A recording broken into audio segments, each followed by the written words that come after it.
Hello and welcome to the All 12 Signs video series for the Leo full moon that's happening on the 25th of January 2024 at 5 degrees and 14 minutes of Leo and Aquarius respectively. Ooh, this is the conjunct Pluto, guys. So we're getting this full moon just after Pluto's entered into Aquarius for the second time. So there was some big energy coming through. I've done a collective reading where I've broken down the astrology in way more detail. That was quite a phenomenal reading. So that can bring depth of understanding to what's showing up for each of the 12 signs. I am reading for Leo and Cancer in this video. Ashani marushini maratani natina nuwanchana. My name's Chloe. I work with card divination, astrology, and I channel energies through my body. I've been channeling physical light language through my body for nearly 3 years. As you can see, my hands are moving around right now. This is independent of my conscious thought. And recently I've had the vocal side of the light language get activated, happen just before the new moon in Sagittarius. So both of these energies are working together, drawing on energies from different dimensions to help us heal, help us clear stuck energy, and open up portals to source to get us in alignment with our soul's frequency by clearing that energy and bringing in activation codes into your light body to help restore your true nature. Ine marushani marufa and ease some of any the difficulties around the astrology atanima to bring it into the highest vibrational frequency for your vessel. Ine majani marushini matitatina muchenna. Even if you're not consciously aware of what's going on with these two forms of light language, they are still helping activate itani mashushani marachani marushini marushini mara. So this will be happening throughout the readings. Ine marushani marachani maritani maratatatatatina monoma. As I said, I'm still integrating it, especially the vocal light language. So even a lot of the time I'm not consciously aware of what's going on, but I have deep faith that it's operating from the heart space. For those of you who know your time of birth, I really recommend you check out the sign that falls in your first house. This is called your rising sign, where your ascendant is. The astrology will link in closest to this because all of the signs I will be reading as if they are in the first house. However, this does not invalidate you looking at any other part of your chart, perhaps where your sun or your moon are, because this is a lunation and they are getting activated. So you'll just want to look to wherever that sign falls in your natal chart, the house that it's in, and the themes of that house, and apply those themes to the messages that come through. It's as if that sign, with all the connotations of your natal chart, have now moved to the first house. So take what resonates, leave what doesn't. Right, I'm going to keep this introduction short and sweet and get on for reading for Leo. Leo rising. How you doing, Leo? For those of you tapping into the Leo energy and it doesn't fall in your first house in your natal chart, look to the house that it does fall in. Look to the themes of that house and apply those themes to the messages that come through. It's as if that Leo energy, with all the connotations of your natal chart, astrological points, celestial bodies, themes of house, have now all moved to the first house. So say you have Leo in the 6th house, which represents how you work, health and routines. Apply those themes to the messages that come through, and it's all of that energy is now moved to the first house. So the astrology will still link into your Leo energy, even if it's not in the first house, but just add on the themes to influence the messages that come through. Take what resonates, leave what doesn't. Okay, Leo, you got a big full moon in your sign.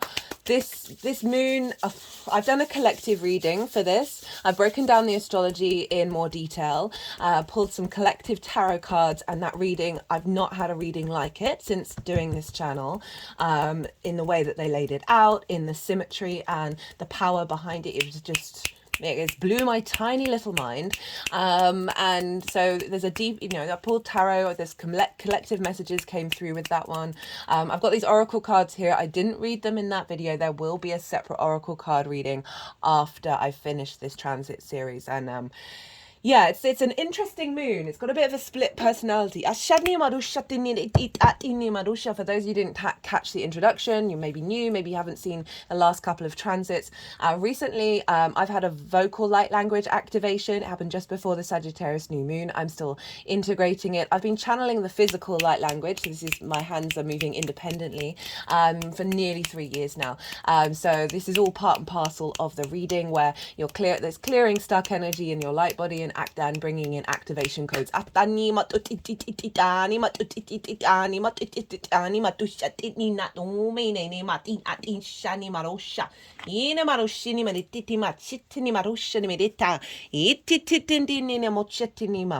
is an owl, and actually, I can't remember the names of the stones in it. I should try and remember that. But it's linked into the sign of Aquarius, the sense of the higher perspective and deep wisdom coming in. The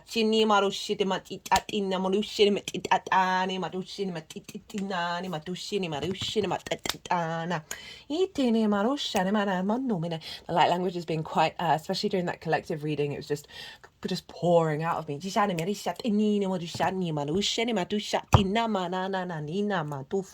Right. Let's crack on with your reading.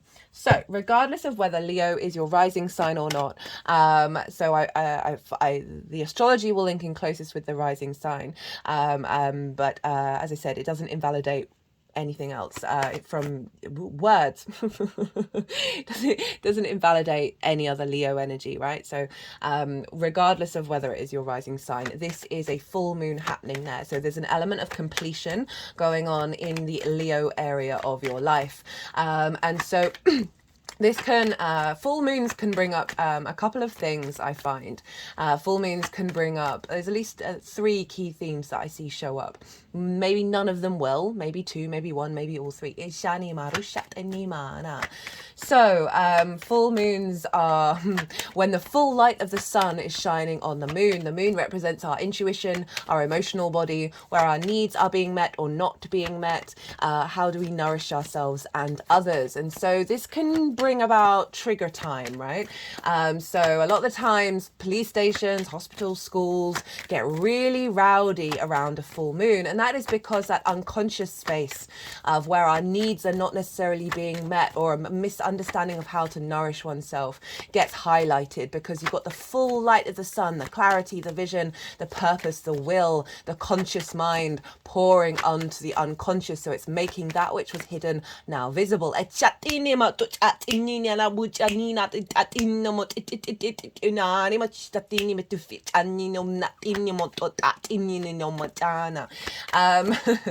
And so these things can bubble to the surface, and so even if they do, all these things, even though some of them are a bit difficult, these are all lessons, right? So I find I work with lunations as portals for downloads and upgrades that will then expand over the next 6 months. So things are going to come through in this full moon that mark a completion from the new moon in Leo, but also bring in activations that will take us to the new moon in Leo this year. So this is when the sun and the moon bring an offering. They tend to do this every time, at least the hand gestures, the vocal light language is recent. Every time I say the offering about the sun and the moon, an offering from the sun and the moon to help you understand something that's deep within your unconscious space. That may have taken you many times, many lifetimes to even witness. Especially with this connection with Pluto. Because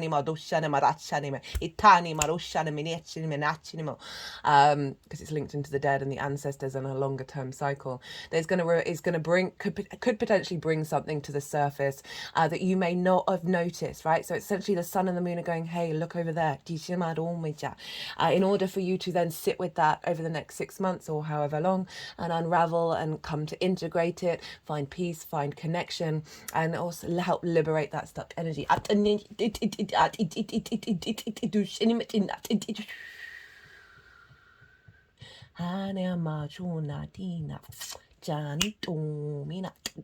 This is the Lumerian seed codes, embracing sensitivity, uniqueness, living with grace.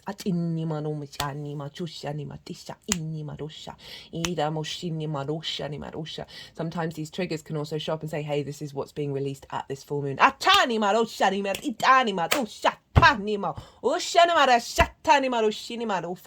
So I'm probably going to be quite repetitive in a couple of transits, just because I want to share this information, and like new viewers and returning viewers might not have caught old things. I've recently had a reading with an amazing channeler, and she let me know that with this vocal light language, I've got 3 guides with me at the moment, like who are the biggest influence, and that quite sort of forceful energy. It's very strong, it's very empowering, represents protection, represents manifestation in this 3D world. It's a very strong earth energy.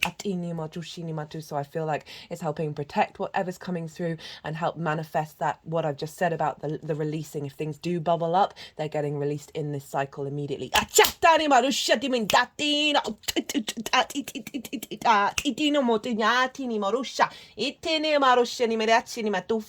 the kind of the sort of the sounds that sound a bit like barcodes, that is linked into sacred geometry. It's linked into sort of the archetypes of the universe, like the fundamentals, and bringing in codes and downloads that are like really at the root and core of us. It's more kind of like a printer, like an old school printer.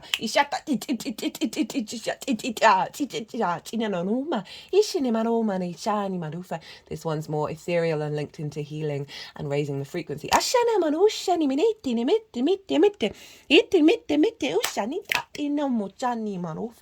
referencing this just so you've got a bit more of a context of understanding of which tones are coming through and what that represents. So that's the first sort of key thing that I see come up around a full moon, because it's highlighting that which is unconscious, where your needs aren't being met, where you're not being nourished, maybe a distortion in your intuition, and your emotional body, bringing up deep emotions that are there to be released. The second thing is, so I find that the full moons can come along and bring up a familiar experience, a familiar energy that is linked into a trauma response and a limiting belief. Oh, not that one. That was the one.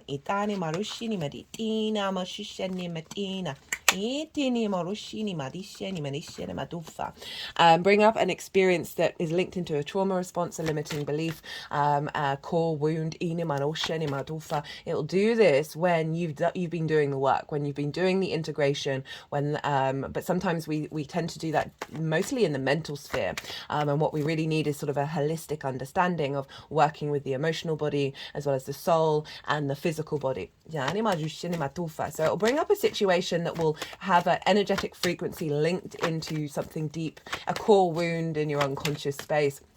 And it'll do so when you're ready, because it's very helpful for that situation for you to then walk through it. I'm not saying get yourself in a dangerous situation. It tends to be when you're ready. You're ready for that to happen, rather than they don't want to deepen that trauma. Because then you'll walk through it, and then you'll come out the other side, and your mind will be like, I didn't have an anxiety response or something like that, and your body will be like, oh, I felt safe in that environment, and your emotions won't have got heightened, and you would have been in a state of calm. You may find it frustrating at the time, going like, why is this showing up? I thought I cleared this energy. Well, this is why. And it can still be frustrating, because you're like, why is this trauma energy around? Like, that's just, why are people or what situation responding in that way? Just bear in mind that it's helping bring a more holistic healing modality to your journey. Now, the third thing is a celebration. A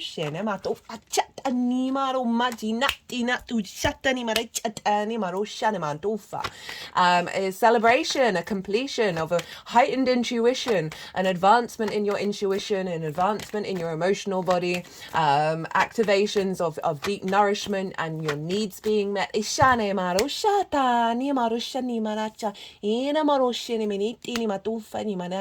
Can bring up clues about what's going to happen over the next 6 months of the acceleration of this area of your chart and the depth that you're bringing to it. So those are the 3 things.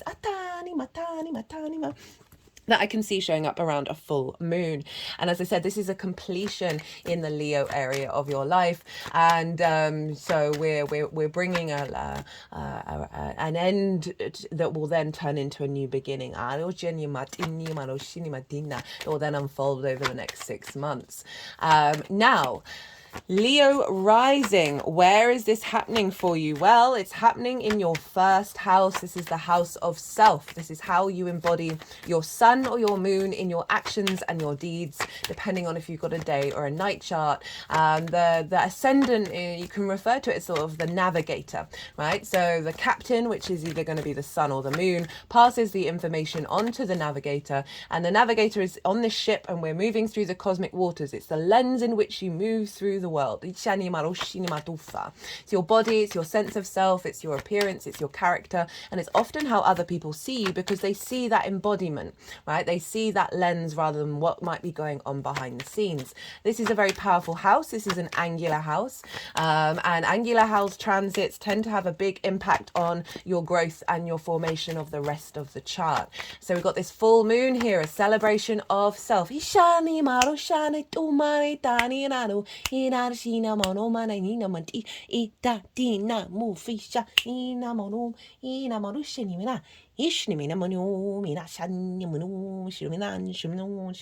they're just taking that eye to the King of Cups, which is about emotional maturity and heightened intuition,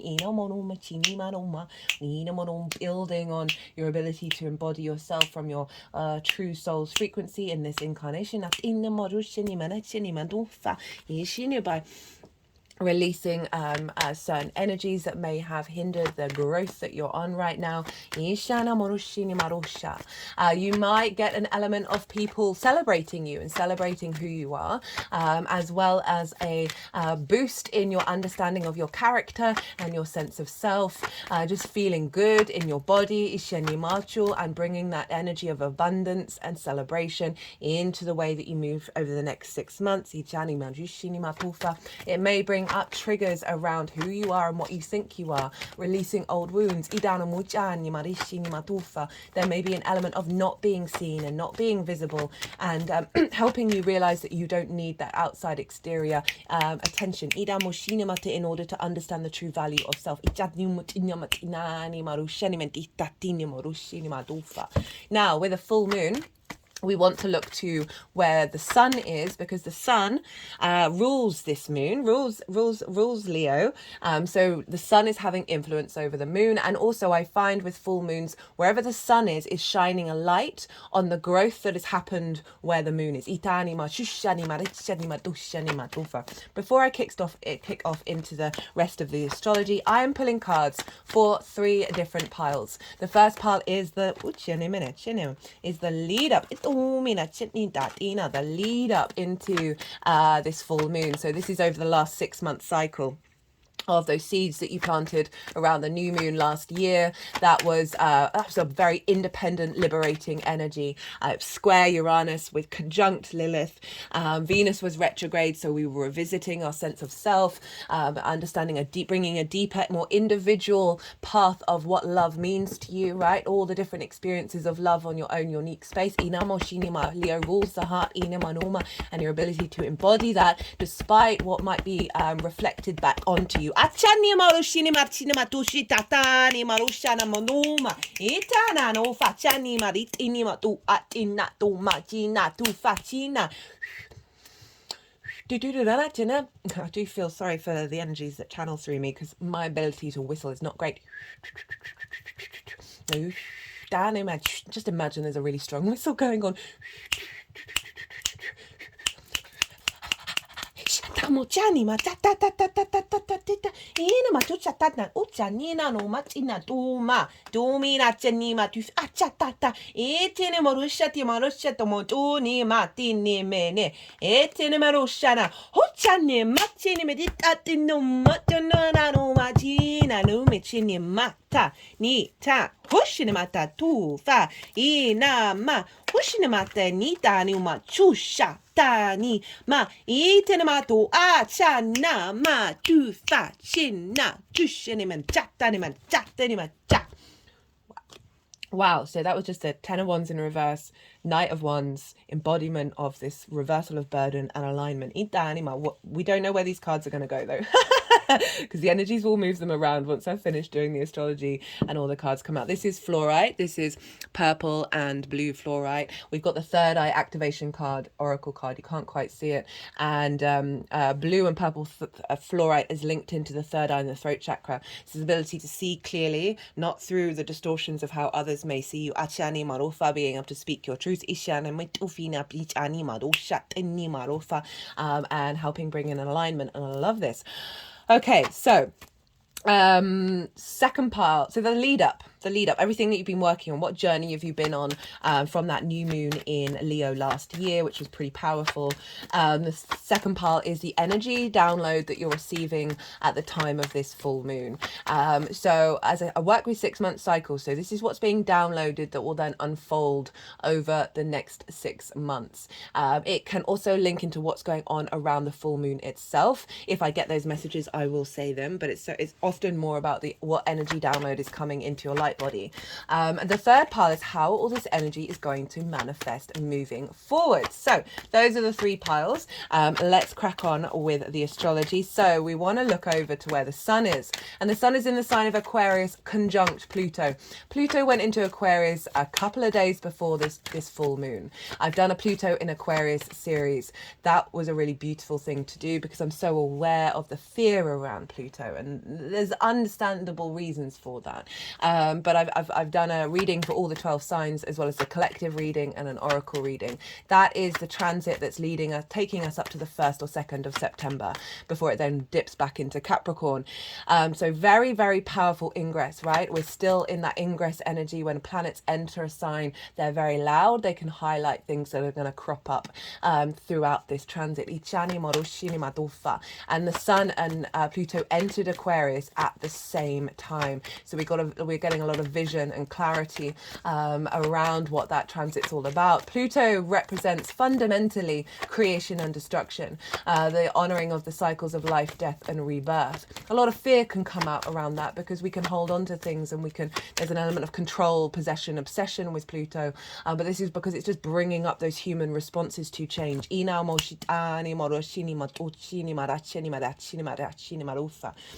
So we're bringing in a lot of magnetism, a lot of power with this Pluto in the sign of Aquarius, and then the sun is very closely conjunct it. So this is bringing a real sense of clarity about what frequencies are coming up in order to be released and transformed into the magnetism and power that's going to be building in the sign of Aquarius over the next 7 months for this particular transit. Now, what was I going to say? Yes, that's it.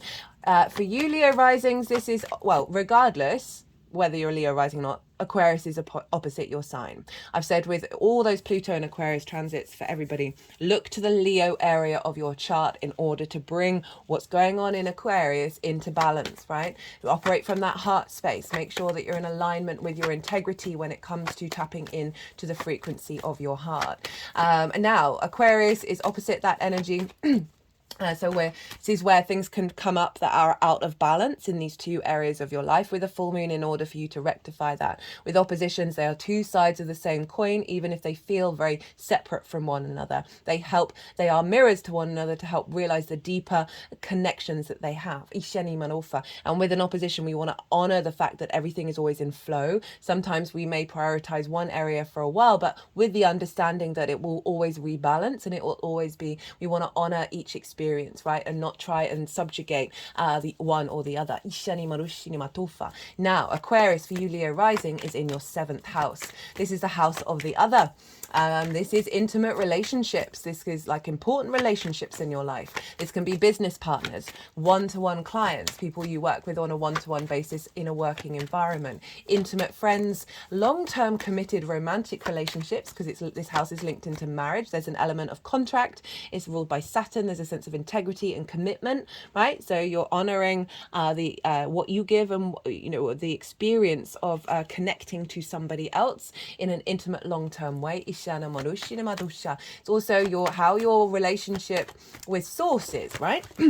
It's not the dynamic itself, but it's the lens in which these turn up. And it can be both how you show up in these relationships and also people in your life and how they show up. And also what you're drawn to, what's important to you in when it comes to these one-to-one relationships. So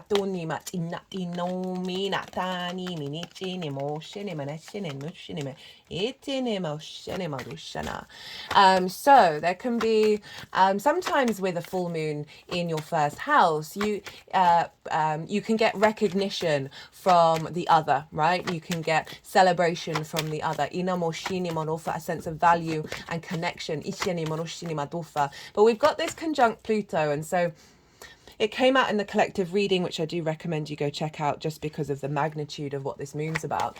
I'll touch on these things briefly, but it was bringing up both difficult energy and also very supportive, liberating energy. And it feels like a lot of things are going to be released around this full moon and quickly transformed. So it may be also a sense of not feeling seen, of not being recognized, or a sense of others trying to control or possess you. But this is coming up in order to say this is no longer going to touch you. You're going to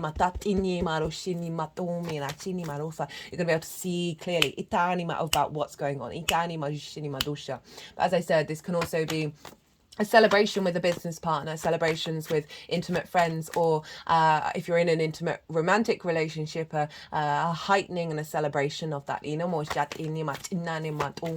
activation of drawing in a higher frequency, right? Remember, Pluto is transforming energy and transforming it, releasing that energy, transforming it and building something into power. So this full moon is sort of a quick activation of that Pluto energy, of then drawing in relationship dynamics that are in alignment with the Pluto transit, which will be bringing you a deeper sense of innate power within yourself, a magnetism. You're magnetizing frequencies in relationships that are going to support your long-term goals.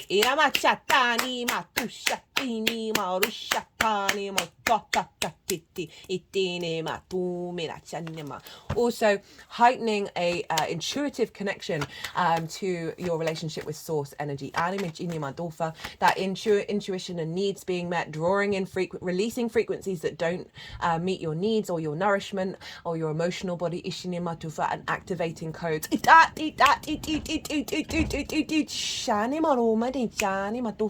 that will be bringing in relationship dynamics that are in alignment with that. So, big energy, it's square Jupiter. This is the only aspect this sun and moon are making with the celestial bodies, with the main celestial bodies anyway, that it's squaring Jupiter quite powerfully at 6 degrees of Taurus. So lots of fixed energy going on here, Leo. And so fixed energy can be both stubborn, fixed in nature, but also really good at activating that which will be maintained. So with this T square, so we've got the sun and the moon opposite one another, and then we've got Jupiter up in your 10th house, and with the T square you want to look to the end of the T as the release point.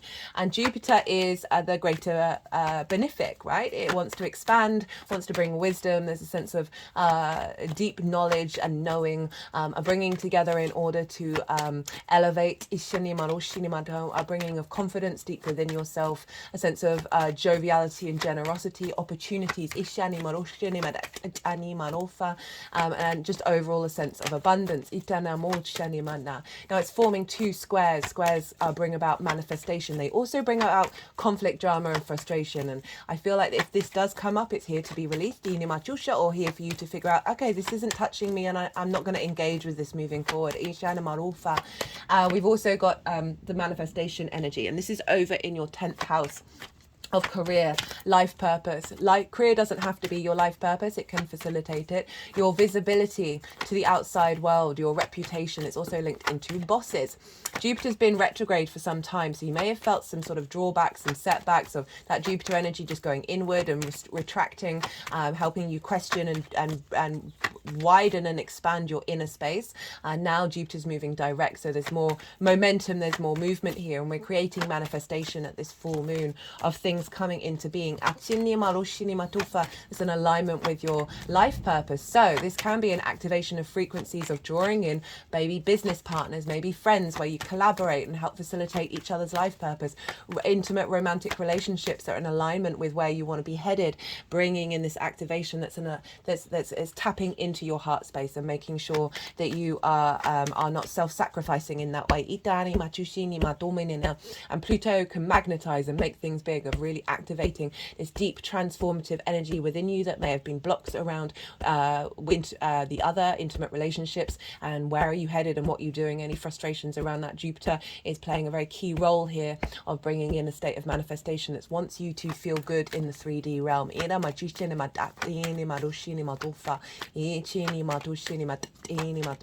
I'm just getting something through about how Pluto conjunct the Sun in this full moon means bringing power to your ability to be yourself with the other,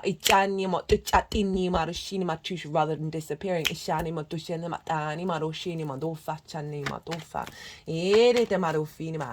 Now, that was the only major aspect. So we want to look to the rulership of Aquarius.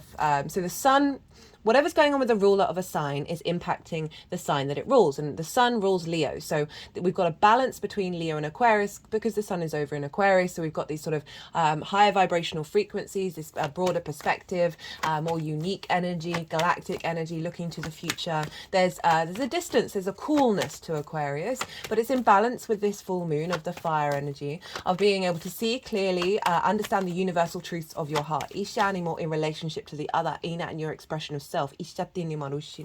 But now we want to look to Saturn, because Saturn traditionally rules Aquarius, and that's what I work with. And Saturn is over in Pisces, and so what's going on in with Saturn is influencing what's going on with the Sun and with Pluto. Now, Saturn is in the 8th house. This is the outside world's resources. This can be this can be mortgages, loans, taxes, inheritance, both 3D and cosmic inheritance, as well as commissions, bonuses, all of this kind of thing. And it's the give and take between you and anything other than yourself. Time, money, things, energy, ideas, intimacy. It's a very magical house. Edgar Cayce, a very famous psychic, had a stellium in the 8th house, and this means the ability to utilize the resources from anything other than yourself, right? And be in communication with it. We can get a lot of codependency here. We can get a lot of difficulties around perhaps giving too much, taking too much, feeling left out in the cold, not feeling you're supported, or being too gluttonous and too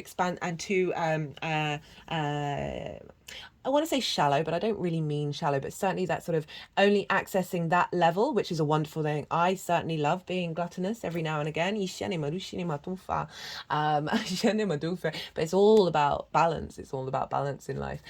So Saturn's there, activating deeper, mature connections with the outside world, right? And it may have brought up limitations, restrictions, frustrations, isolation, from all of that, in order for you really to go inward and realize your own authority, your own responsibility to yourself, in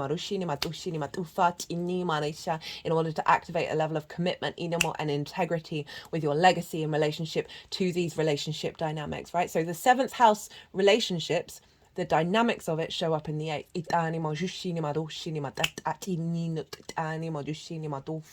So Saturn is giving structure to this, and helping you go understand your value and your strength, right?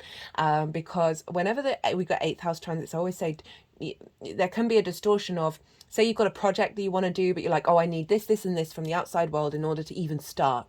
No, just do little bits. Just do you. Always with the 8th house, I'm like, just do you. Cultivate your internal resources. And that opens up the world to you. Because you're living in a state of abundance. So Saturn and its legacy, wanting to establish better relationship dynamics for you that serve your the longevity and the legacy of your existence, is feeding information into the Sun and Pluto, of saying, okay, get these relationships in alignment.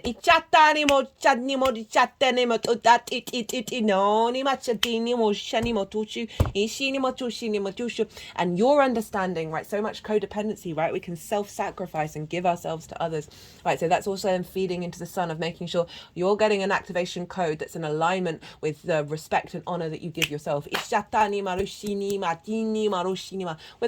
Without taking that from other people. It's not about dominating. Ishinima tushinima. We can all be sovereign in our own way. It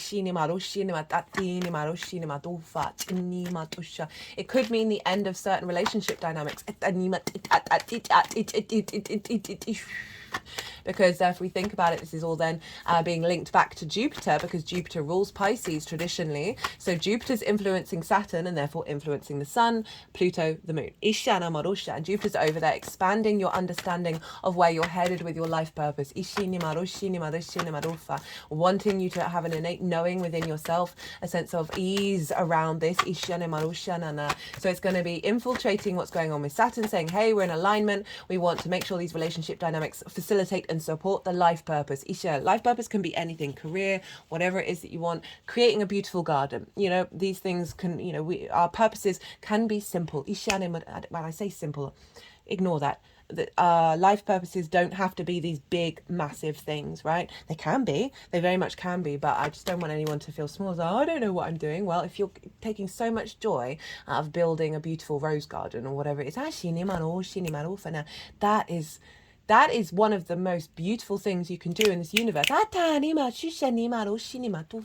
Think about the flowers and how beautiful they are, and how that is activating a sense of just pure love and beauty and creativity in the universe. Helping us tap into that wonder. So Jupiter is influencing Saturn, saying, hey, let's make sure that the resources of the outside world are in alignment with this life purpose. And therefore the relationships that show up that are going to help facilitate and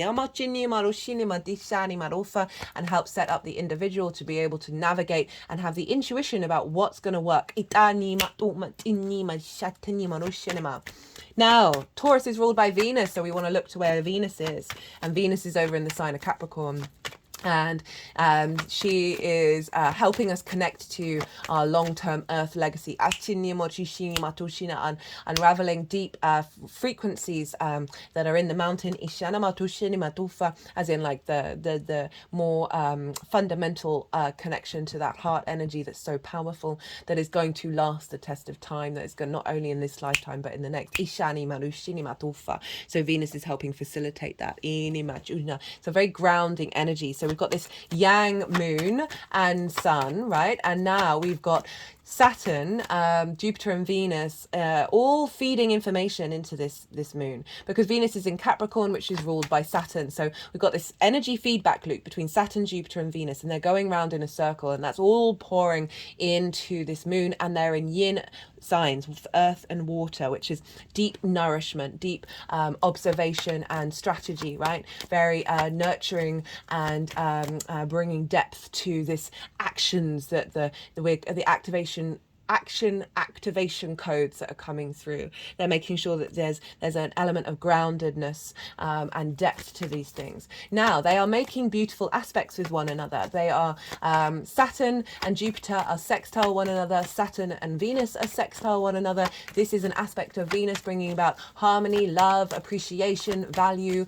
creativity, diplomacy, grace into each other. So they're feedback looping in that really positive aspect. And Jupiter and Venus are trine one another, so they're in this beautiful formation. Trine brings elevation, wisdom, expansion, a sense of all of those Jupiterian themes all feeding into this moon, while Jupiter is then squaring it, bringing in manifestation. It's so, ooh, yeah, So some of the key themes that came up in the collective reading was I was tapping into this sense of love and joy and play and creativity and laughter, and how important it is to hold space for that during an Aquarius transit, of going back to the heart, going back to the warmth. Super important with Pluto in Aquarius as well. And Pluto can bring up a lot of difficulties, and what we've come through with all of this is an element of things being released in order for us to learn a deeper understanding of what love is, right? And I feel like we put restrictions around love when it is just the pure joy of creation. We can put sort of positive and negative energy onto it. When it inherently reverberates through us at all times.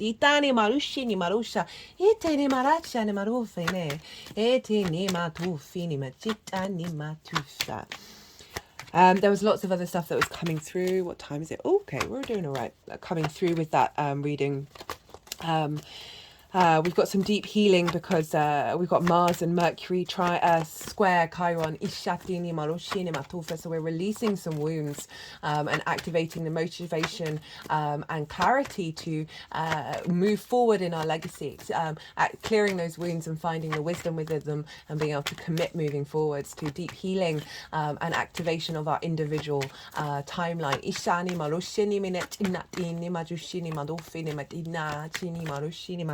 Ishini Morushini Medisha, Itini Matushini Maticha Nimatina, Ishini Matini Metufinima, Itini Machushini Matana, Ina na na na na. You look to where your sun and your moon are in your natal chart, because the themes around those houses that they're in will get activated with this full moon, with any lunation. And so that will add on a personal level to this general reading.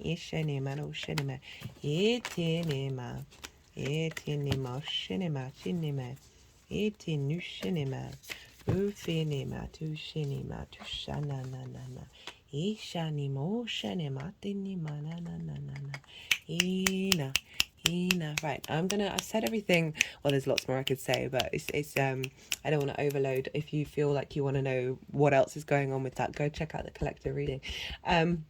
I'm going to go consciously quiet and allow the energies to move through me. They'll do some physical and vocal light language, as well as they're going to move the cards around and then put them into the 3 piles. And when they do that, I'm going to bring the tarot into the astrology. I call you to soften your mind and allow all that information to settle into your unconscious, and then see what intuitive hits come up for you while we're in this moment of yin. Ishana maru shini minatina tina moto mina itini mashene menushana itini maru machine tina tina modina itini no matina chine monofini ta ne ma dushini tina tina matina itini na otini marushene matina itini shushene matana itini fine matushana ne ishini matushatini marushini ma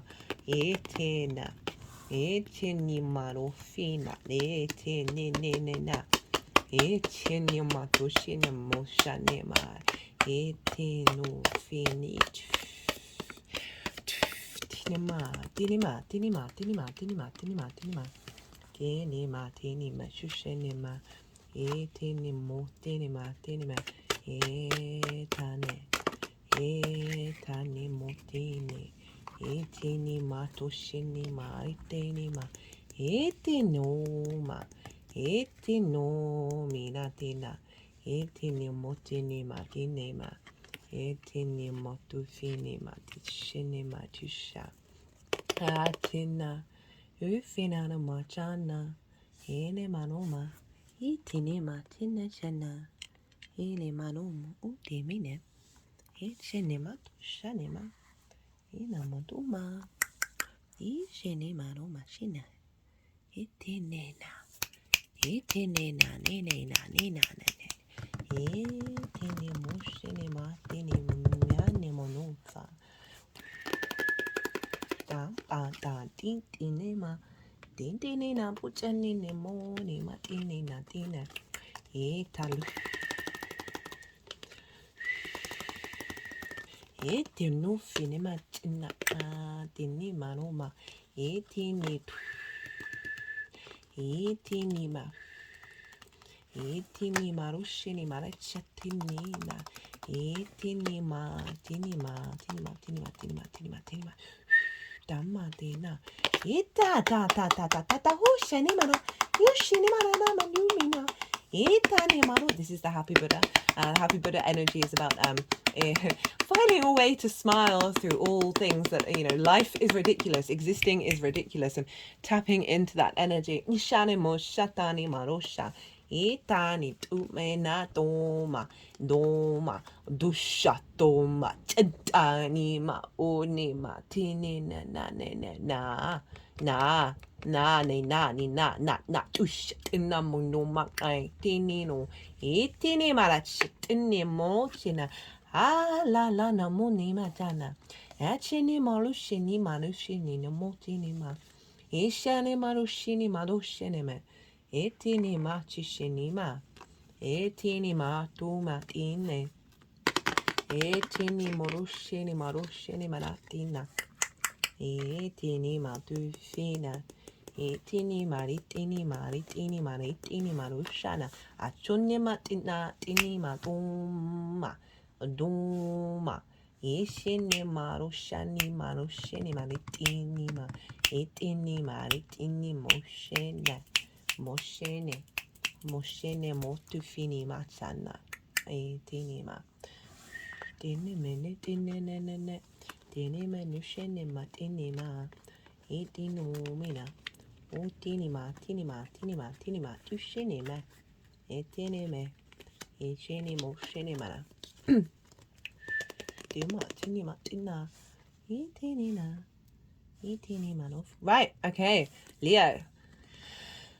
Right, so the lead up to this full moon, we have, so this is from the new moon last year. Venus was also retrograde in your sign, Leo. So we got the 9 of Swords, 8 of Swords, 4 of Swords. Really like this combination of cards, which is saying because of that sort of liberating Venus retrogrades, square Uranus energy, a lot of seeds that were planted would have brought up some difficult energy in order to liberate Ishanima and set you free. So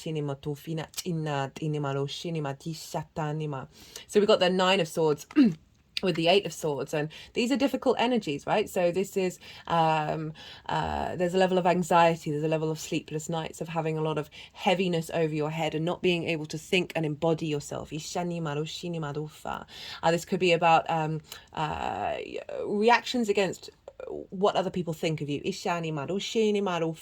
or just spending time figuring out, who are you, right? Are you all of these things? Are you consumed by worry and fear? We've got it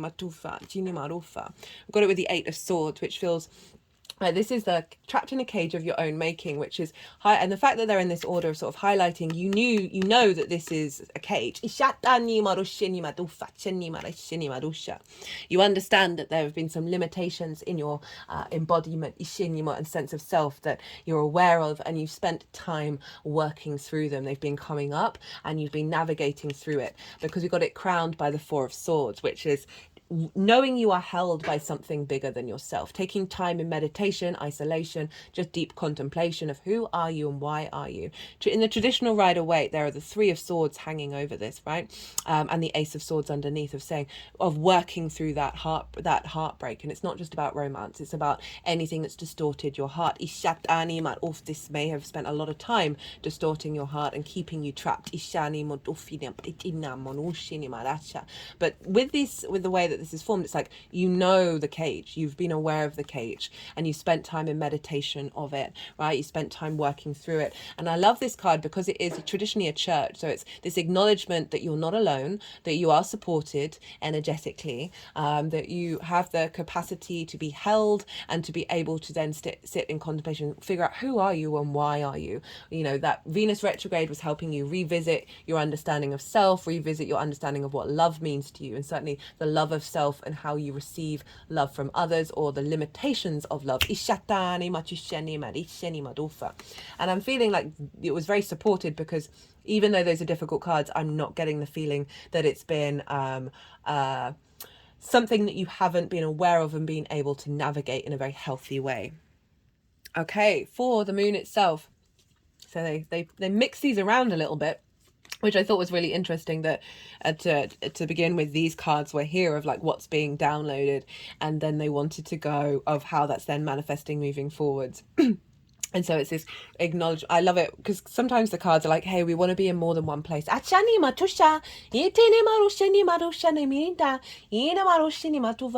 saying like over the next 6 months, this is kind of like a full embodiment of what got downloaded.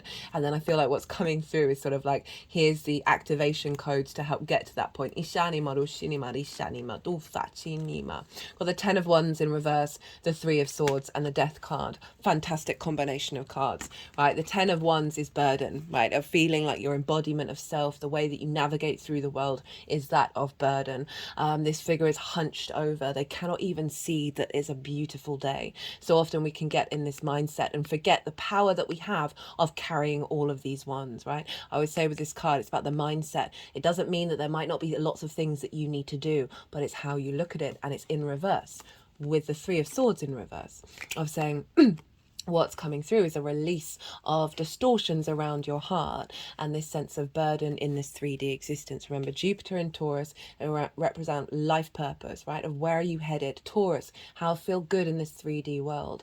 But this can also be linked into relationship dynamics, obviously with the sun being over in the sign of Aquarius, and help bringing to the surface and releasing any blockages in that area that have caused this energy. And with the Death card, right? Even though it's Scorpio, right, it is the acknowledgement of the cycles of life, death, and rebirth, of things that have had an authority over you are no more. And going in front of these is acknowledging that this energy in the upright is no longer having an authority, and in the reverse is the acknowledgement of that this energy is being cleared.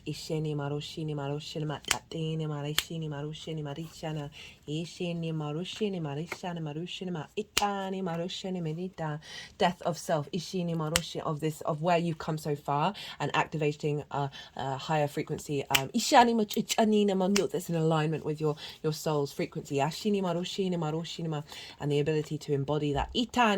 So what's coming through is a clearing of an old understanding of self, right? And also highlighting by what's in relationship to the other, and an activation of your ability to embody. Knight of Wands, right? They embody the suit that they have, like the fire within you, and then being able to move through the world without burden, right? You're now on a horse rather than carrying 10 wands. Got alignment coming through, right? The 8 of Wands, they're all in the same direction. They all know where they're headed and what they're doing. This is also representing that there's an energy coming through, that there's going to be perhaps some momentum come up in your environment. Maybe in relationship to your career, life purpose, and the people, what intimate people in your life, that these frequencies, you're going to be more in alignment with each other.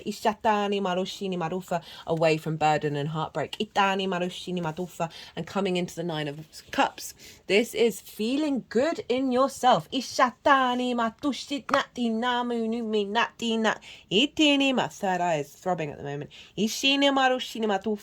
The 9 of Cups is the wish fulfillment, but I always like to focus more on how this is internal emotional gratitude and abundance, right? So of being able to feel this way in every area of your life, even if they may not have manifested yet, right? So it's this internal manifestation of abundance, of fulfilling your own needs,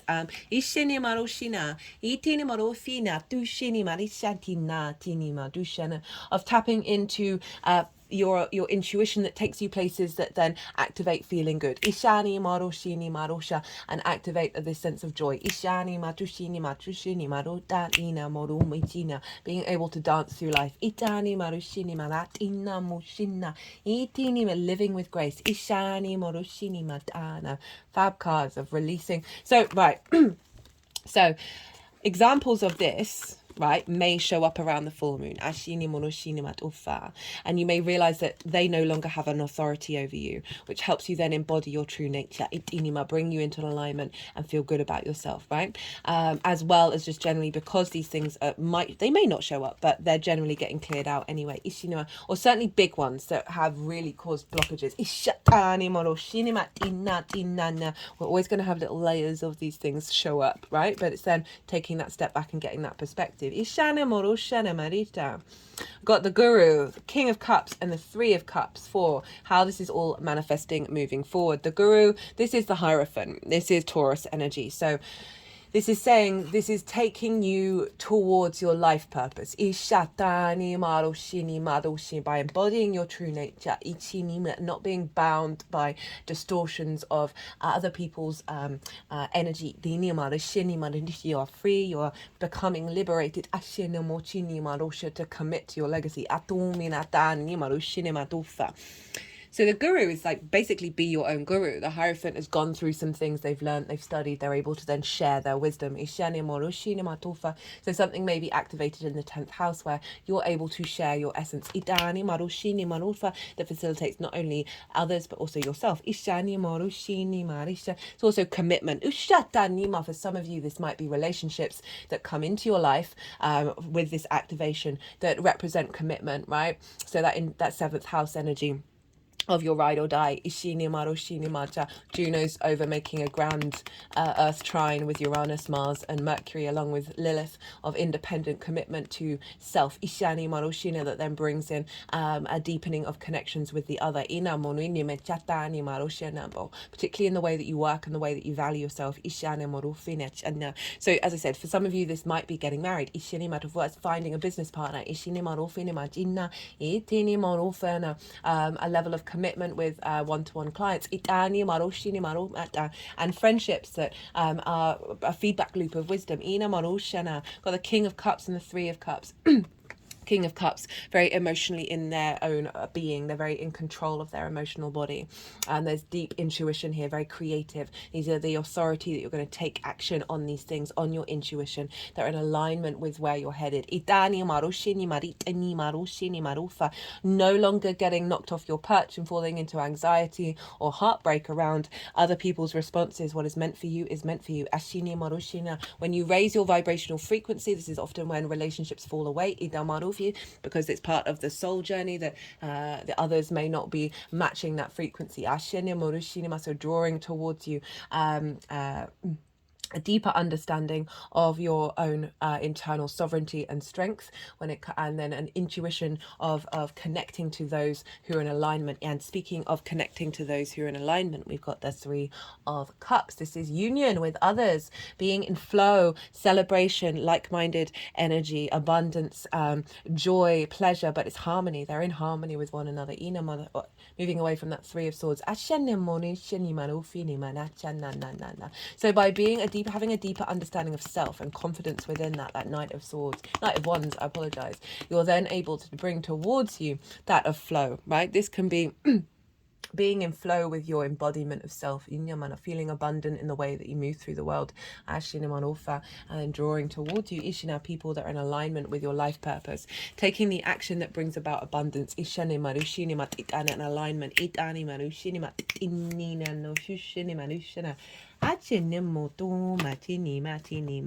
Got Temperance.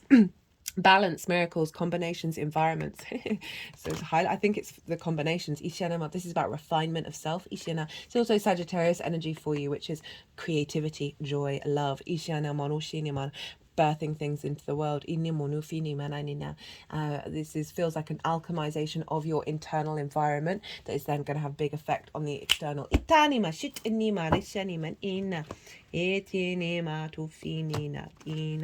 Cut the deck again, and it got soul, identity, and family, bringing in soul, family energy. By acknowledging your own frequency, you draw towards you those who are here to collaborate.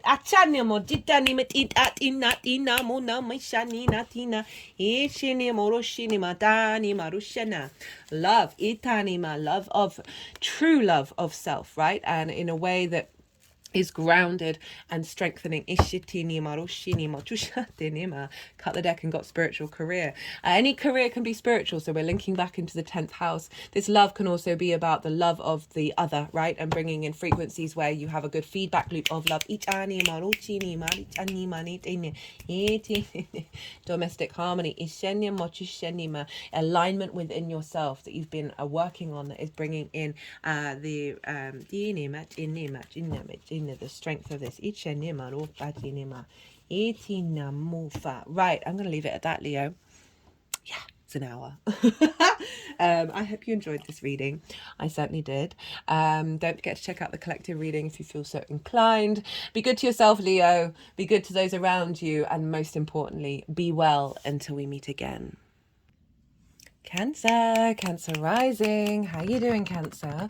For those of you tapping into the Cancer energy and it doesn't fall in your first house, which is your rising sign, look to the house that it does fall in. Look to the themes of that house and apply those themes to the messages that come through. It's as if that Cancer energy, with all the connotations of your natal chart, right? Astrological points, celestial bodies, themes of house have now all moved to the first house. So the astrology will still link in, but say you've got Cancer in the 6th house. Of how you work, health and routines. Maybe you've got your sun there, vision, clarity, purpose, will. Apply all of that to how I talk about the astrology coming through, because it will still link in. For those of you who didn't catch the introduction or haven't seen any, I think it was the last three transit series.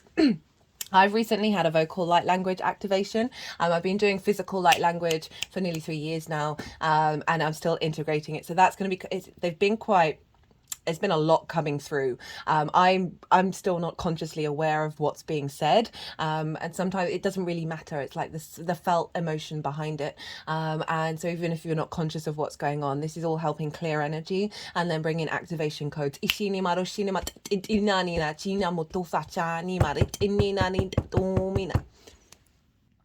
Regardless of whether Cancer is your rising sign or not, Cancer and Leo are next door to each other. This is called an inverted aspect. It doesn't have a traditional aspect, a traditional line of sight with one another. And so the way that I like to describe this is, imagine you're sitting next to somebody and you're both facing forwards, but so you can't see each other, right? You don't have that direct line of sight. You don't have that clarity. However, you can sense somebody sitting next to you. Your spidey senses go up. All the other subtle energetic fields get activated, and information is flowing between the two of you by osmosis. So this is what kind of happens when signs are when we get a transit next to a sign next door to it. That you're feeling, okay, it's just making me think of, say you're living next door to someone who's having a party and their music's really loud. You might not necessarily be able to hear the words, but you can feel perhaps the bass vibrating through your house as well. So there's just that element of it, you know that it's going on, but you're not potentially fully conscious. A lot of things happening on the quantum level, the subtle energetic field, even if you're not quite aware of it. Or at least it's happening in a way that's a little unconventional. It's still having a big impact. So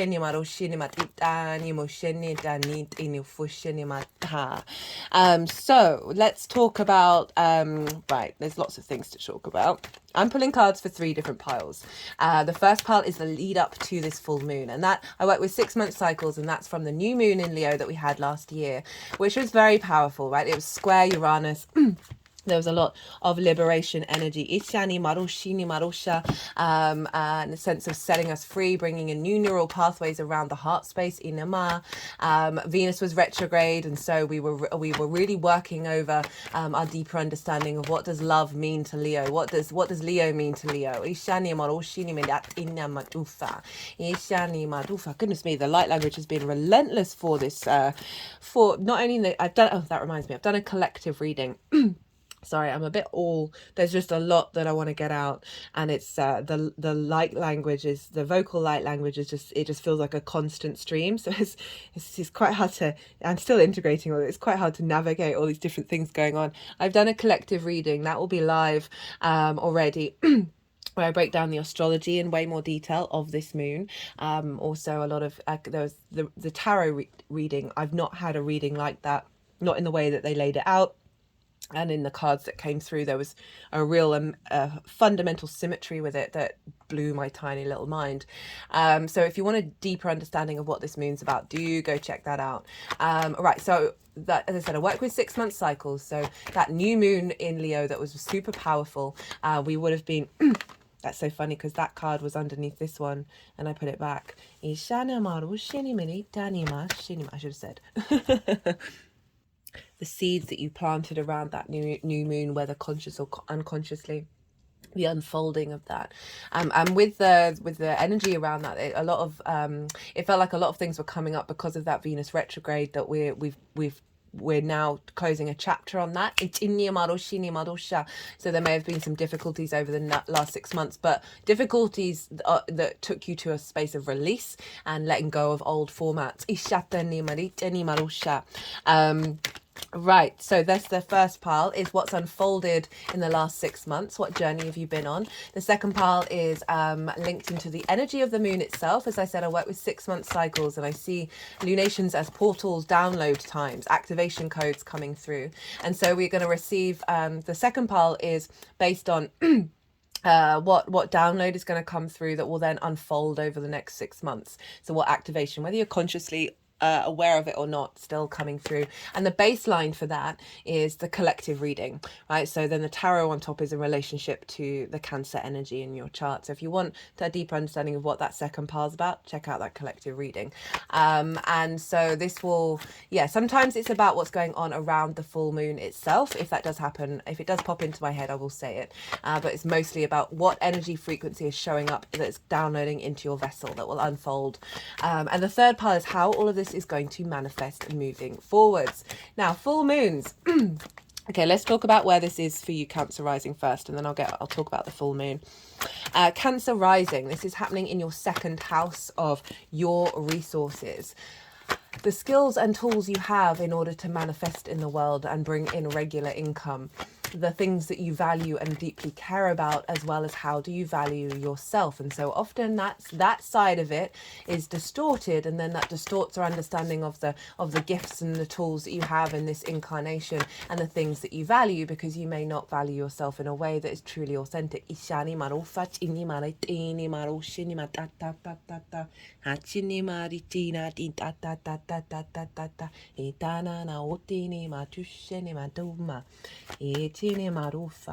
we've got a full moon here, right? In this house, and so we've got a sort of accentuation of these energies. And so what does the full moon bring us? Well, the moon is at her brightest. She's got the full light of the sun, the vision, the clarity, the conscious mind beaming down onto the unconscious, our intuition, our emotional body, where our needs being met or not being met, and how do we nourish others and ourselves. Now, well, don't know if you heard that, but there's a very, very big wind here, sort of knocking tiles off. Itana marufa. That sounded like roof. Itana. Luckily, I live in a bungalow, so there's no tiles here. What was I saying? Got distracted by the wind. So full moons, I find, can bring along 3 main themes. They may not bring in any, maybe 3, maybe 2, maybe 1 different themes. If you've got any different themes that you've noticed crop up around full moons, do let me know in the comments box. First one is trigger time, right? So you've got that full light of the sun, clarity vision, our conscious mind on our unconscious space, allowing things to get bubbled up to the surface that were hidden deep within us, maybe where our needs aren't being met, right? Maybe where there's a distortion in our emotional body. I see this as an offering from the sun and the moon.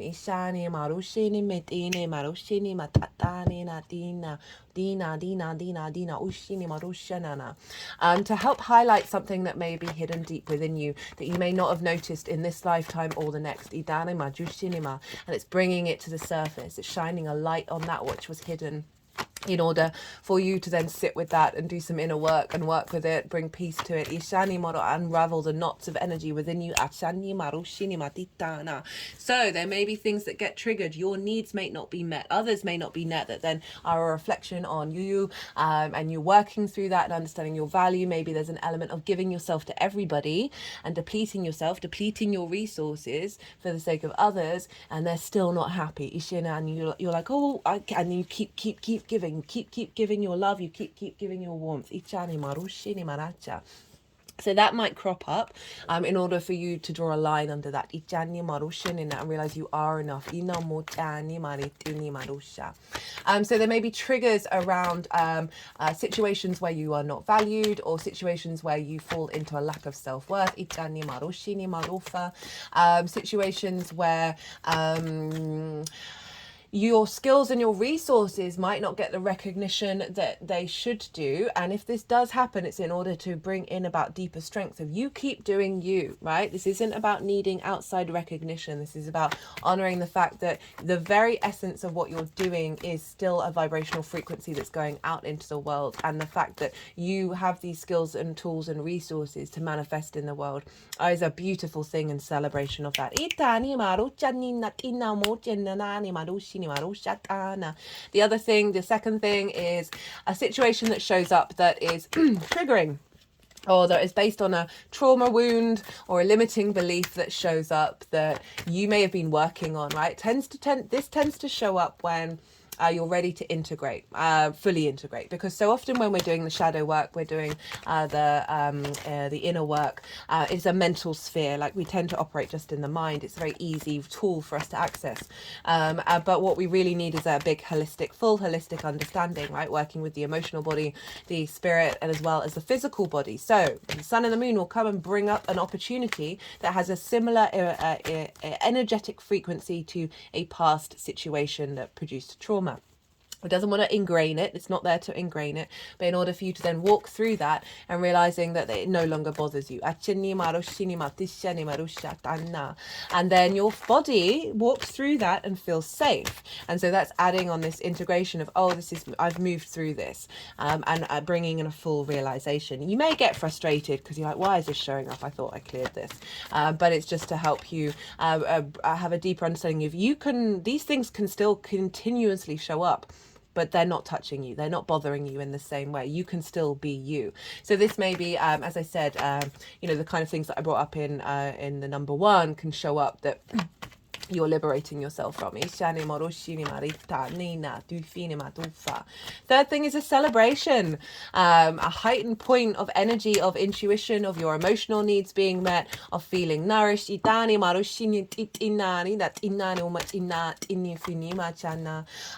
a deepening of an understanding and illumination of your value, an activation and a completion of certain skills and tools that you have in order to manifest in the world. Perhaps something that you've wanted, maybe bringing in more regular income, as well as getting download codes that are going to help really boost those skills and tools in order to manifest in the world.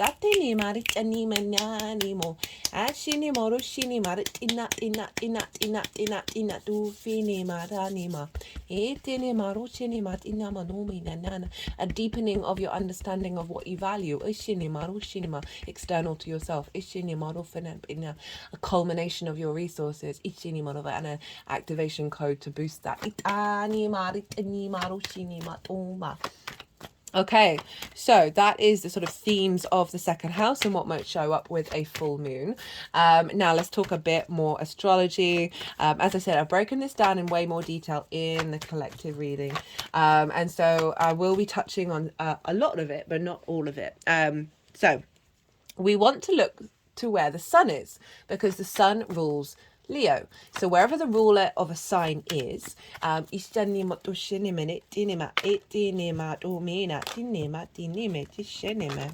interesting. So they're just doing a cutting of I'm so used to shuffling for jumpers, but recently they've been quite insistent on doing some cutting of the deck, or at least bringing that into my skill reset.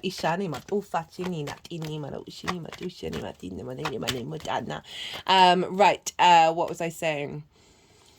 Apologies, I get a bit distracted when they're cutting the deck because I have to really just dissipate my brain. So, the sun rules Leo. So wherever the sun is influencing what's going on with the moon. And the sun is over in Aquarius, right? So this is opposite the Leo energy. We always get an opposition with full moons, and that's when things can get triggered because it can highlight one area of your life over the other and let you know where you're out of balance. With oppositions, we always want to be in union and be in balance.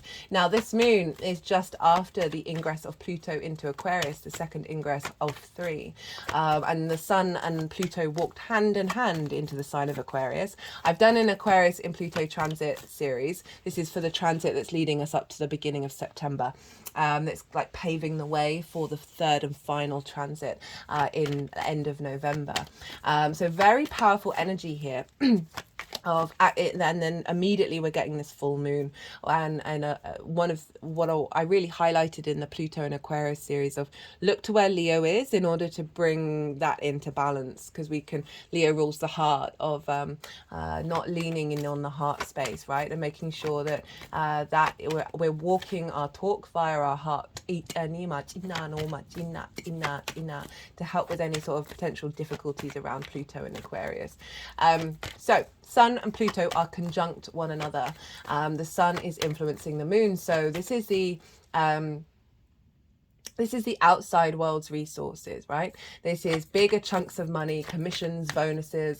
This can be mortgages, loans, taxes, inheritance, both 3D and cosmic inheritance, as well as the give and take between you and anything other than yourself. Time, money, things, energy, intimacy, ideas. It's a relationship dynamic with you and anything other than you.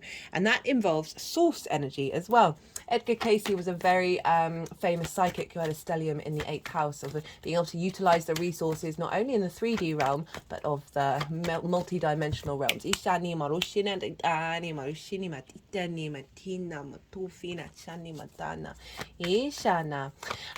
you've got the sun and Pluto there. The sun, often with full moons we want to look to where the sun is, because the sun can give us clues about what's being released and where you've come in your journey. One of the clear examples that really stood out to me last year was I had a full moon in the 1st house, and the 7th house, the house of the other, I had an ex-partner contact me out of the blue, completely out of the blue, barely said anything and then disappeared. And in the past that might have upset me, and I was like, okay, all right, I see you're being summoned by the astrology to let me know the completion level of what I'd experienced in my embodiment of self. So things can crop up in the 8th house of highlighting what you've released in terms of difficulties around you and the outside world. Are you being supported? Are you getting the resources you need? Are you giving too much or taking too much? Are you being codependent in dynamics, or are you expecting more than you should get? Imbalance of the reality of the situation. Also celebrations of in order to facilitate your skills and your resources, you may be getting some wisdom come from the outside world in order to see your value. The outside world may recognize your value. That helps you bring in a deeper sense of truth, of knowing of who you are. That will then facilitate your ability to expand your skills and your resources, because it's coming from a place of acknowledgement. Now Pluto's involved, so there can be some big energy showing up here in order for it to be released. And what I feel like, if it does show up, it's going to get transformed very quickly, because the sun was in conjunction with Pluto. It's gleaned some information about Pluto's journey, and then it's now going to sort of transform that into this Leo full moon and clear that energy. But it could be a very intense moon. Remember, with Pluto, this is about creation and destruction and honoring that, the cycles of life, death, and rebirth. Energy doesn't disappear, it gets transformed, and that's Pluto's job, to transform deep, deep, powerful things within yourself. So, relationship dynamics with the outside world that aren't going to serve your innate power, but also bringing up issues around control, possession, obsession, to help release this in order to tap into your legacy.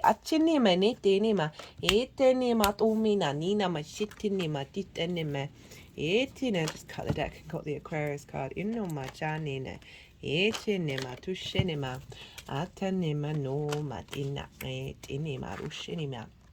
Okay, so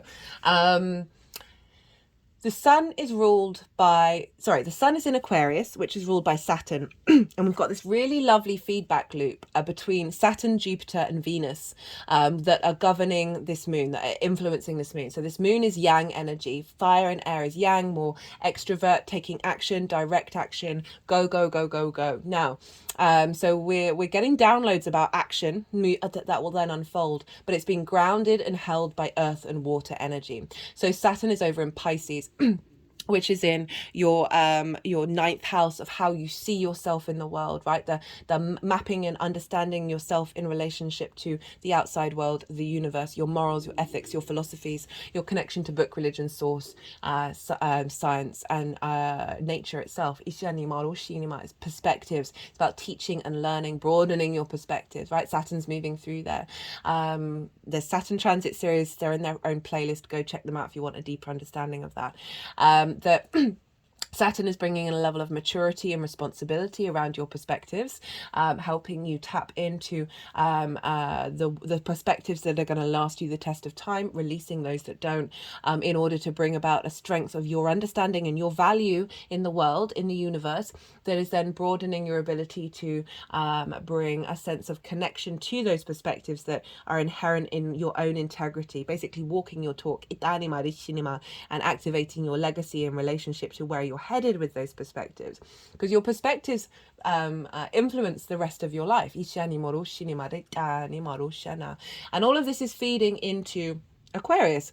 So Saturn is making sure that we're in alignment with your maturity and authority when it comes to your perspectives, and deeply knowing your part to play in the universe. That's then feeding into the 8th house of bringing an alignment into relationship dynamics. As I said, you may have taken too much, given too much, not feel supported, all of these things, codependency, difficult energies with relationships. Saturn is maturing your perspectives around this and allowing us a transformative energy to show up, a maturity and a vision and a clarity around what dynamics aren't going to serve your understanding of your value and the resources that you have and the skills that you have, the validation.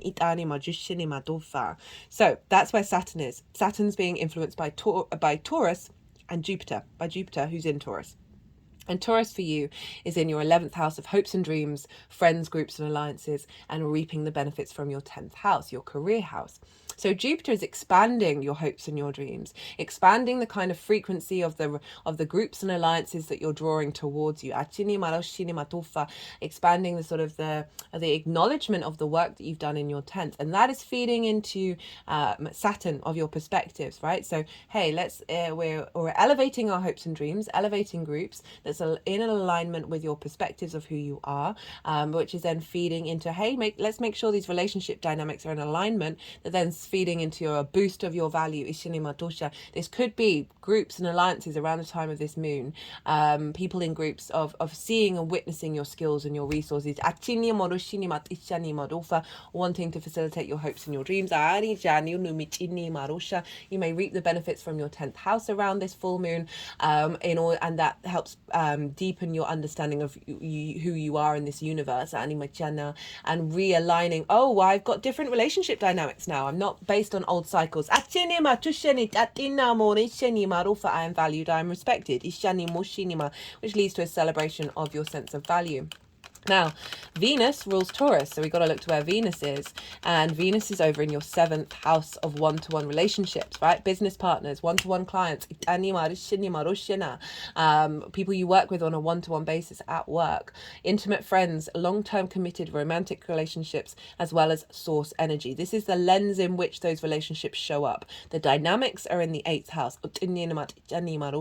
So Venus is in Capricorn, feeding information to Jupiter and Taurus of getting these relationships in so a more committed, grounded, nourishing relationship dynamics of wanting to bring flow and ease there, feeding into how you feel about yourself in terms of your hopes and your dreams and what they may look like in regards to interacting with the other,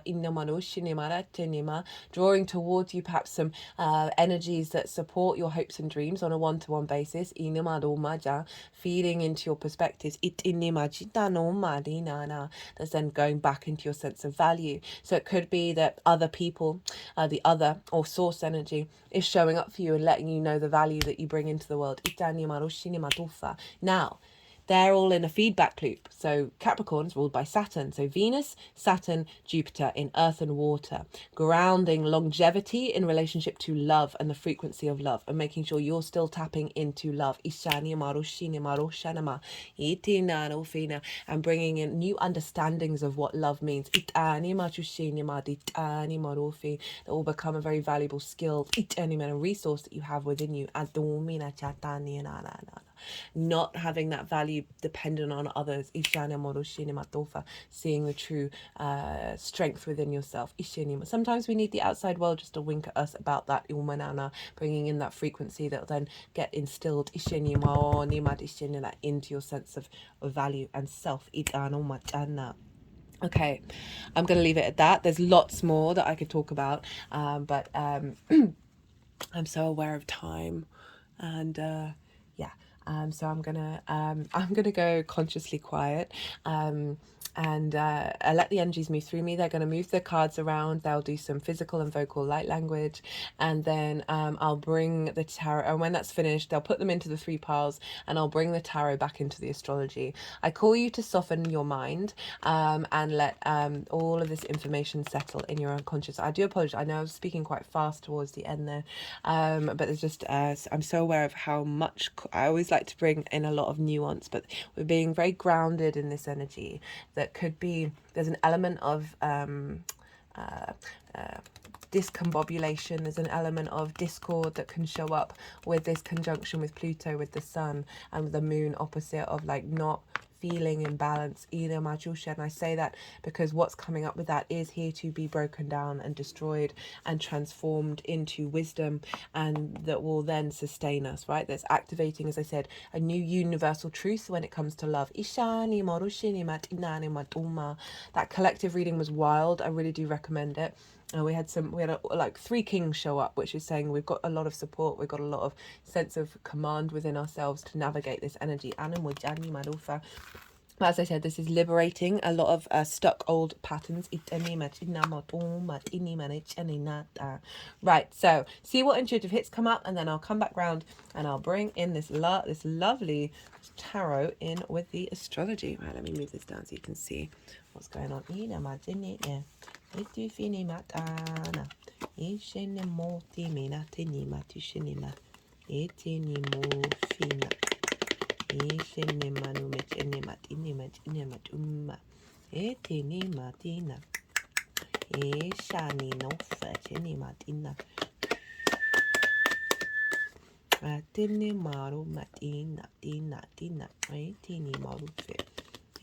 My third eye is throbbing, by the way. Got third eye activation card here.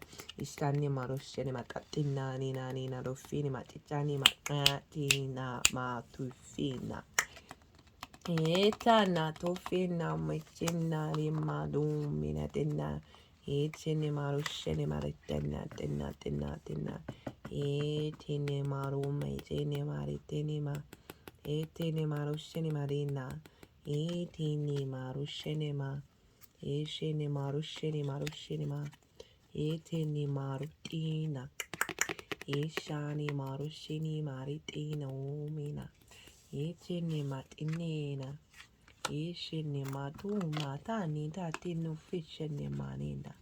Ishine tinima. Ishinima na tinima tinima tinima. Itina. Itini shinima. Itinima duma. Tatu mina chinima tinima tinima tinima tinima litama. Itana dana dana dana dana dana dana dana itanina usinema ushinema ishinema na chanema na shinimini tine ina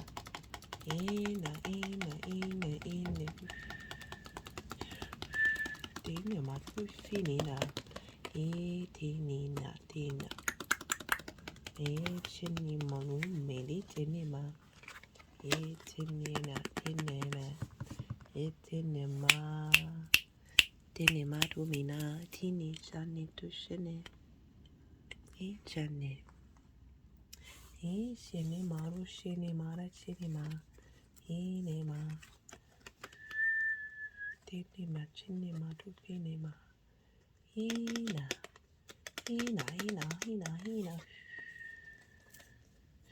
ishinema ushana itinema rushinema itinimene anta. Right, so Cancer, this is the lead up to this full moon. Similar sort of energy of what came through with the Leo, not the same cards, but similar sort of energy. And I feel like I'm wondering, I'll see what happens with all the other signs. So this is the 5 of Cups and 2 of Swords with the moon. And now the moon wanted to be here for a little bit and then wanted to be at the front. And what I got with this, well, actually, I'll come back to that when I get to it. So the 5 of Cups. So this is what you've been working through and releasing over the last 6 months. And the 5 of Cups represents grief. It's a lack of flow, of feeling stuck and stagnant, feeling like you've lost something, that you're heavy. Ishinima. We've got the 3 of Cups, which represents flow, abundance, being around like-minded people, being celebrated, being in the state of abundance and joy. Ishinima ro shinimaracha. And this card is a very natural human experience. Perhaps with that second house of Venus moving through there, right, with that retrograde of shaking out of liberating energy, moving away from needing the outside world to understand who you are, because that 3 of Cups, there's 3 people all in that, in alignment with one another, of working through, why does this energy come up, why do I need that flow, that exterior, to be able to understand the skills and resources that I have, this sense of value. It could be of just not feeling like you're connected with your sense of self-worth, with that sense of flow. Now when the moon went over this way, this also could be not feeling like you're getting what you need monetarily in order to bring about joy into your life. That could definitely be a thing in the second house of because it's like your regular money, not being able to access your manifestation and your skills, and working around, why is this feeling, why is this coming up, right? And the reason why I say that is because we've got the moon and she crossed this, right? This is Pisces, but you know, you are ruled by the moon, Cancer, and what it felt like was the clearing out of delusions. They're sort of tapping over the third eye. This energy that's coming through is very protective. It's sort of about manifestation. So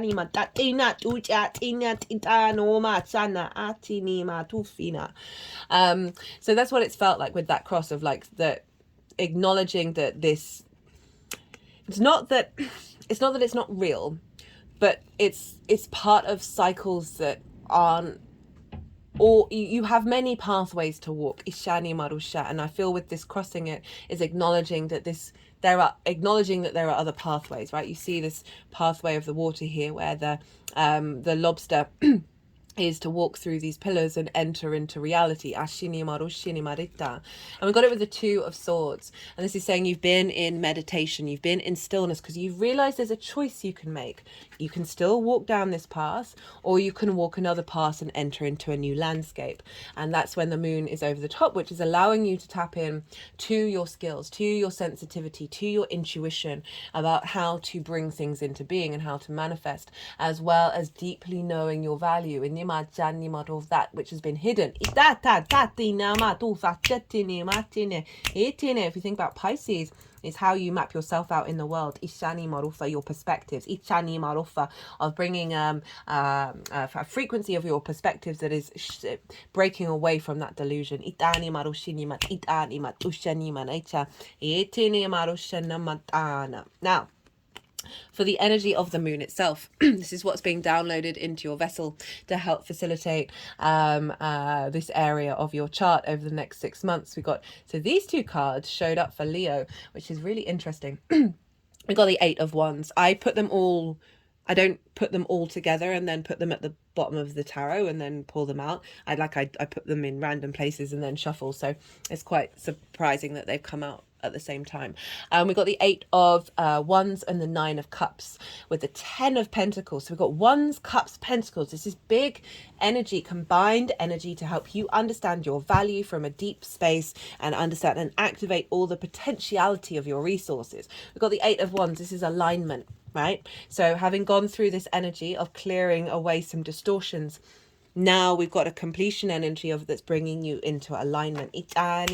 All these wands are pointing in the same direction. So we've got that fire, that transformative, creative passion moving forward, right? So not being bound by grief. There's momentum, there's movement. Not being stuck and stagnant. We needed that phase in order to get here.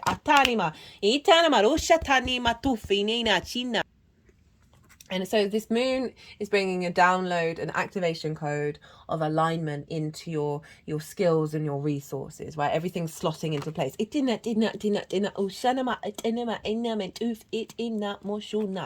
And we got it with the Nine of Cups. So this is about personal internal embodiment of emotional contentment. It's also about a wish coming true, but I focus more on that other thing because it's more expansive, right? So sometimes our wishes don't come true for a reason, and it doesn't mean that we can't embody this. They're just putting over the heart chakra. And I love this showing up after the grief card, right? And after showing that you've clearly been working through some things, you're activating and liberating yourself and bringing this this sense of intuition and connection internally, that despite what's going on, right? So often with the high vibe tribe, right, we expect everything to be in flow, right? And sometimes that denies the duality of this 3D planet that we're on. And it puts people into a spiral of like, oh my goodness, did I do something wrong? Am I out of sync with the universe? Now, finding peace, finding control within oneself, it gives you strength and autonomy of your individual experience in difficult times. So embodying this, even if things aren't necessarily ticking all the boxes. I'm not saying they're not going to tick all the boxes, but I just want to bear this in mind that this is a internal state and a skill and a resource that is being cultivated that then facilitates any experience you go through and finding more love through that, right? Love is universal, and unconditional, regardless of what's going on. And I feel like we're learning that in this transit. But it's Cups energy, so it's linking back to your Cancer vibe of your embodiment of self, of the skills that you have in regards to intuition, because we also have the moon here and acting from a space of love. If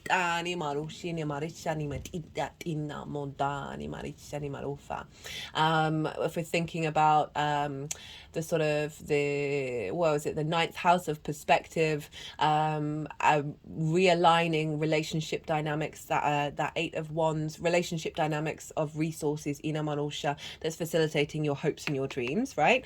And bringing that into support from the other, right? That is helping you realize that you are of value.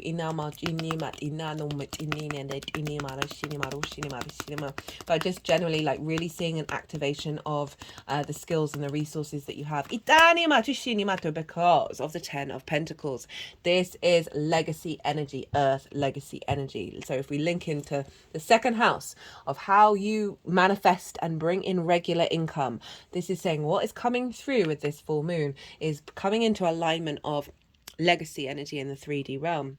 This is about so we've got the nuclear family, and then we've got this elder figure who's covered in esoteric symbols. So and where they're in a city. So they're saying what's coming through is creating something that's gonna like support not only you, but the community. And that doesn't necessarily mean going out and doing community work, but certainly whatever you're putting out, whatever the skills and resources and what you're manifesting is facilitating the collective. It's also giving you stability and security, right, of bringing the mundane and the magical together. That's giving a sense of strength, right, of the ability to go out into the world with abundance.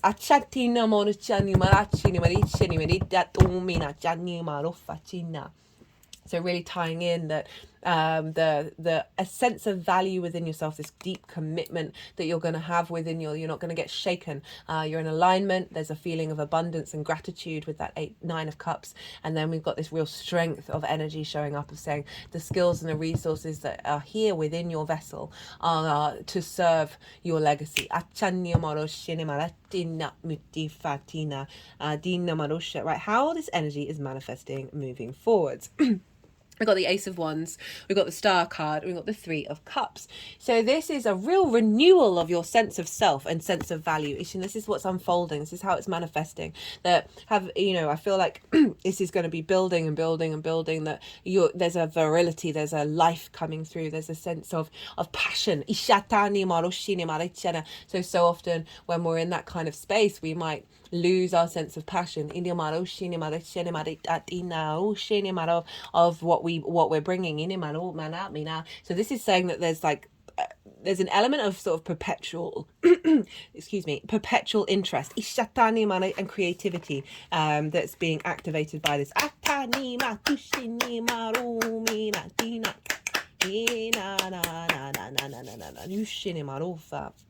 So think about that fire energy in your second house of offerings. Perhaps you might get a raise in the future.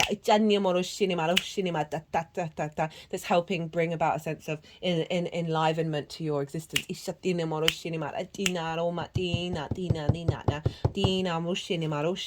Got it with the Star and then the 3 of Cups.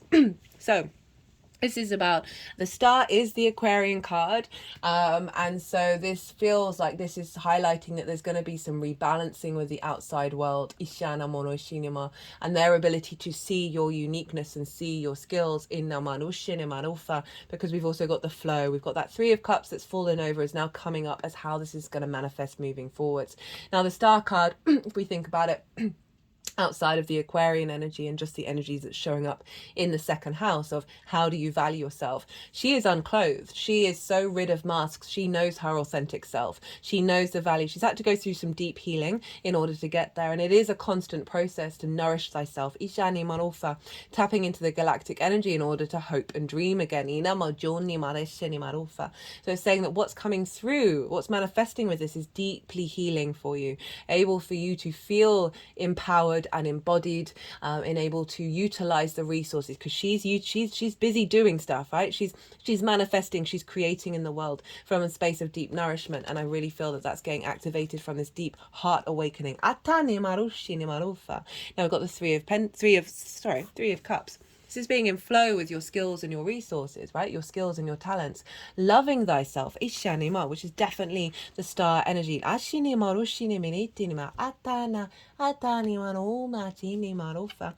is the flow, the abundance, this sense of being with like-minded people. So again, being recognized, the resources and skills that you have by the outside world, a deepening and bringing towards you skills and talents that you have, the way you feel in flow using them, as well as seeing yourself as all of these things and valuing and loving that self. I love how you've got the hopes and dreams card, because Jupiter's obviously over in Taurus, in the sign, in the house of hopes and dreams, of saying that there is some activation around that is bringing about a sense of celebration.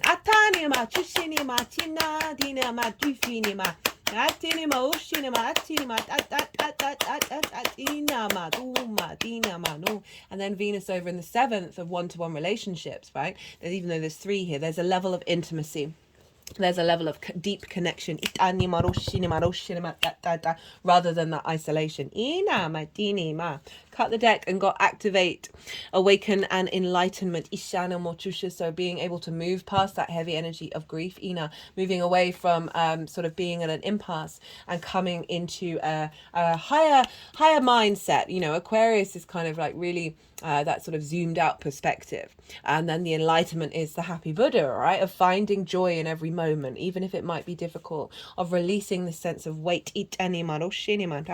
Got battle, good and evil, and I always find this card a bit, hasn't come out in ages, because I'm not a fan of the terms good and evil. And you've been walking through a space where you felt in conflict, and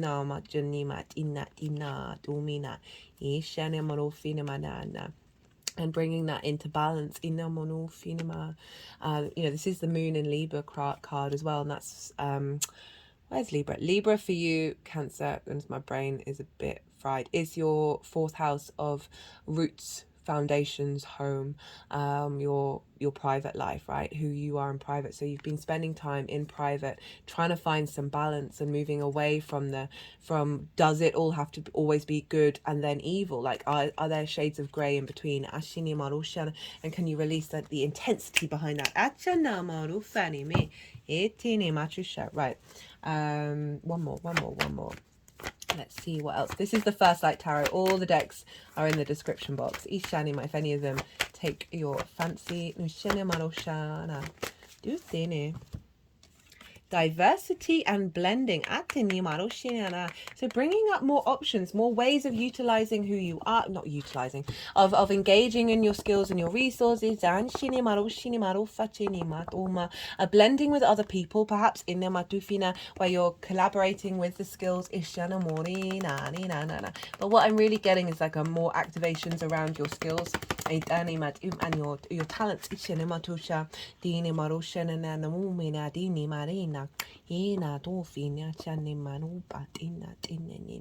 And coming up with different ways of viewing yourself and valuing yourself.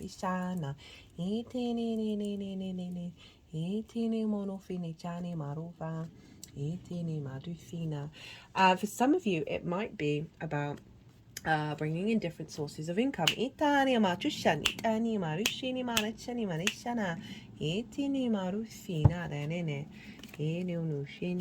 Cut the deck and got environment.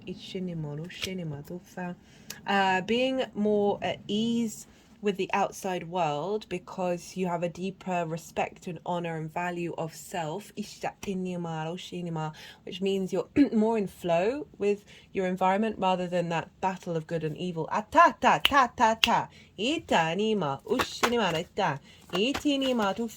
You're more comfortable in your own environment of understanding your skills and your resources and bringing them to the forefront. Right,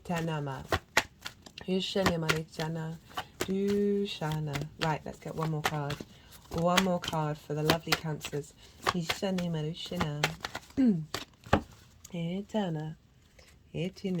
Right, we've got completion. We'll do a different one. Individuality. So, with that 5 of Cups is seeking this, right? Is seeking this blending, and I really like that we've got the completion with that energy of the fight, right? Of seeing things in a very heavy way, and we've got the individuality coming through of tapping into who you are, and by doing so, you're actually going to get this sense of connection.